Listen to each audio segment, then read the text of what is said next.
Welcome back to MMA Al Dente. I am the guy who refuses to shut his cabinets after he's done using them. I'm here to talk about Damon Jackson versus Dan Ige, co-main event of the evening. And let me say that this fight makes me do this.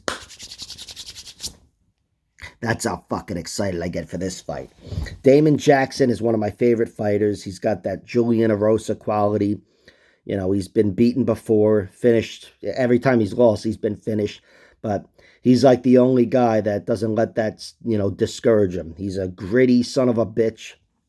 And he is a submission artist, first and foremost, even though he's been submitted a few times. He's a very dangerous submission artist and bona fide finisher. Got a record of 22-4, 4 TKO victories, 15 submissions, 3 decisions. His 4 losses are 3 via knockout, 1 via submission. And then there was another one that was a submission. And then there was another one that was a draw. That was pretty close. And whatever. But anyway, I was at that fight where he went to a draw with Levan Makashvili, or whatever the hell his name is. And Levan blew it in the end. In the last minute of the fight, kneed him in the head, poked him in the eye, got a point deduction, and the fight ended up going to a draw. But that was a close fight, and even though Levan, I think, would have won without the point deduction, you could argue Damon did enough to get by in that one.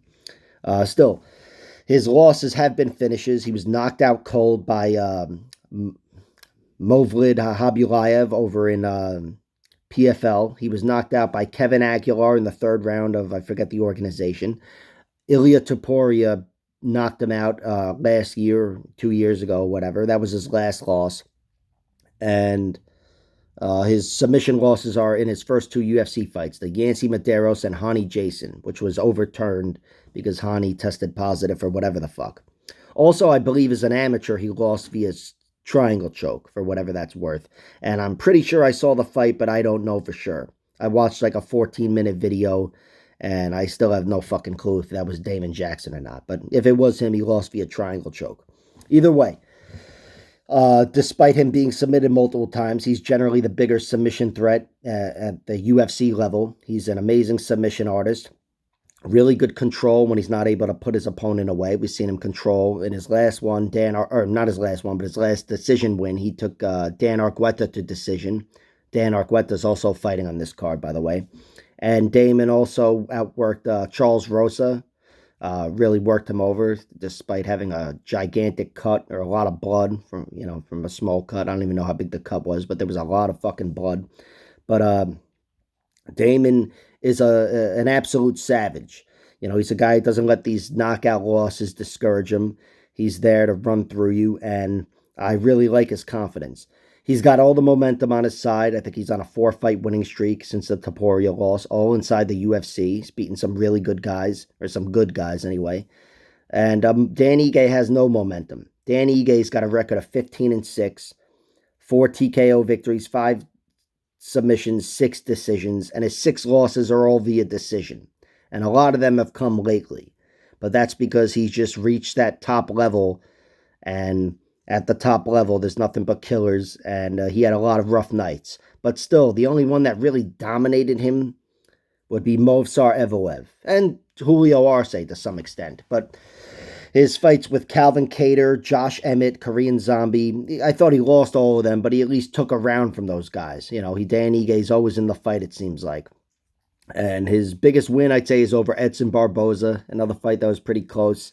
I thought Barboza won that one, but still, Dan Ige, scratch and clawed for the victory. He's got some wins over Mirsad Bektic, Kevin Aguilar, Danny Henry, Jordan Griffin, Gavin Tucker. His last one, he knocked him unconscious in like 10 seconds. So Dan Ige's built himself quite a resume, and there's a reason this fight is even, despite him being on a whatever fight losing streak. I think he lost his last 3. And, that one to Movsar Evloev, even though he survived, it was pretty much a mauling. So, Dan Ige's going to be tough to get out of there. Damon Jackson, I'm sure he could submit anybody, just like I said for Jimmy Flick, but I'm not thinking he's going to submit Dan Ige. I don't think so. I think Damon Jackson's path to victory is grinding him out like he did to Dan Argueta and or Charles Rosa, but really more Argueta because I see Dan Ige being really tight defensively. Damon's got to win with the size and the wrestling. And I don't know how the wrestling battle is going to play out, but I'm going with Damon Jackson. I do think Damon's going to out hustle him. I do think Damon's going to be there. I don't think he's going to get knocked out by Dan Ige or submitted. Uh, Dan Ige is very dangerous, but that knockout of Gavin Tucker was the only real clean knockout he's had. Even his other win over Mike Santiago in the UFC, it's a 50-second TKO, but it came on the ground. He took him down in 10 seconds and then just beat the shit out of him. Dan Ige definitely has, I want to say he's more composed on his feet. He's I think he's a better striker, I do, but he's smaller. He's given up 4 inches of height. I think the reach is negligible, but I'm not sure if Dan Ige is going to be able to make a striking advantage work for him in this one. I think Damon Jackson's a guy who insists on grappling, and he's going to make this a grappling fight, win or lose. So on that, I'm taking Damon Jackson to win. I think he can neutralize Dan Ige on the ground and take score points from him. I would love to see him get a finish, but that's a pretty tall order going against a guy who hasn't been finished, against all those killers, Calvin Kattar, Zombie, Emmett. Half these guys are fighting for a title in their next fight. Or maybe one of them, I don't know.